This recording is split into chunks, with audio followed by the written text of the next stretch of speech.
नमस्कार सर्वांना, श्री स्वामी समर्थ। आजच्या व्हिडिओमध्ये स्वामींच्या तारक मंत्राचा अर्थ पाहणार आहोत। तारक मंत्र हा स्वामींचा अतिशय प्रभावी मंत्र आहे। या मंत्राच्या नावातच आहे तारक म्हणजे तारणारा।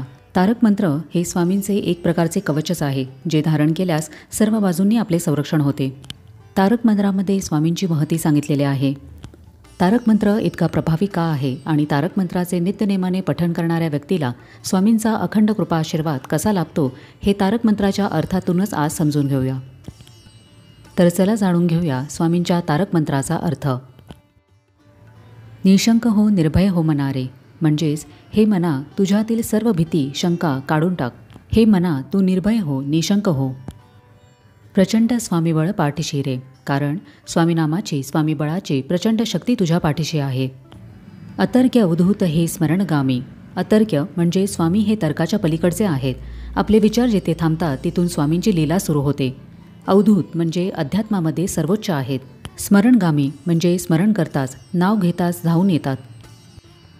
अशक्य ही शक्य करतील स्वामी, म्हणजे स्वामींना अशक्य असे काहीच नाही।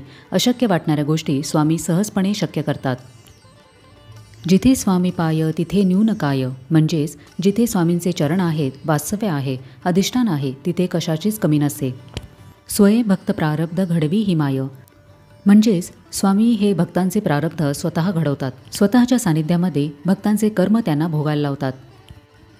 आज्ञेविन काळना नेई त्याला, परलोकीहीना भीती तयाला। स्वामींच्या आज्ञेशिवाय काळही तुम्हाला हात लावू शकत नाही, आणि ज्या भक्तांना स्वामींचा आशीर्वाद असतो त्या भक्तांना परलोकातही भीती नसते। उगाची भीतोसी भय हे पळू दे, जवळी उभी स्वामी शक्ती कळू दे। हे मना, कोणत्याही संकटामध्ये तू घाबरू नकोस, भिवू नकोस, कारण स्वामी नामाची शक्ती जवळ असताना कशाला घाबरायचे। जगी जन्म मृत्यू असे खेळ ज्यांचा, नको घाबरू तू असे बाळ त्यांचा। या जगामध्ये जन्ममृत्यू हा स्वामींच्या हातातील अक्षरशः खेळ आहे। स्वामी आपली आई आहे आणि तू स्वामींचे बाळ आहेस, लेकरू आहेस, त्यामुळे तुला घाबरण्याची गरज नाही। खरा होई जागा श्रद्धे सहित, कसा होसी त्याविण तू स्वामी भक्त। जोपर्यंत तुम्ही स्वामींवर संपूर्ण श्रद्धा विश्वास ठेवत नाही, पूर्ण मनापासून स्वामींची उपासना करत नाही, अंतःकरणापासून त्यांना हाक मारत नाही, तोपर्यंत तुम्ही स्वामींचे भक्त कसे बनाल।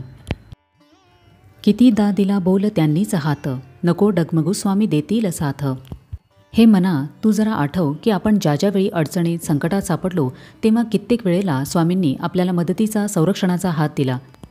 त्यामुळे अशा संकटसमयी तू डगमगून जाऊ नकोस। स्वामी आपल्या भक्तांची साथ कधी सोडत नाही। विभूती नमन नाम ध्यानादितीर्थ, स्वामीच या पंच प्राणामृतात। विभूती म्हणजे भस्म। दत्त संप्रदायामध्ये विभूतीला अनन्यसाधारण महत्त्व आहे। नमन म्हणजे स्वामींची प्रार्थना करणे, भजन कीर्तन करणे। नाम म्हणजे स्वामींचे नामस्मरण करणे। ध्यान म्हणजे स्वामींपर्यंत पोहोचण्याचा मार्ग, आणि तीर्थाने सर्व काही पवित्र होऊन जाते। म्हणून विभूती, नमन, नाम, ध्यान आणि तीर्थ या पाचही गोष्टींमध्ये स्वामी आहेत। हे तीर्थ घे आठवी रे प्रचिती, न सोडी कदा स्वामी जाघेई हाती। तारक मंत्राचा जप करताना आपण जे पवित्र तीर्थ प्राशन करण्यासाठी ठेवतो ते तीर्थ पूर्ण मनोभावे स्वामींचे नामस्मरण करून प्राशन करावे, जसे की आपण स्वामींचे चैतन्य ग्रहण करत आहोत। अशा प्रकारे तीर्थ प्राशन करून स्वामींची प्रचिती आठवावी, आणि एकदा का स्वामींनी आपली जबाबदारी हातात घेतली तर स्वामी आपल्याला कधीही एकटे सोडत नाहीत। स्वामी नेहमी पाठीशी राहतात। तर हा होता स्वामींच्या तारक मंत्राचा संपूर्ण अर्थ। कसा वाटला आजचा व्हिडिओ हे मला कमेंट करून नक्की सांगा। आपण भेटूया आता पुढच्या व्हिडिओमध्ये। तोपर्यंत सगळ्यांना श्री स्वामी समर्थ।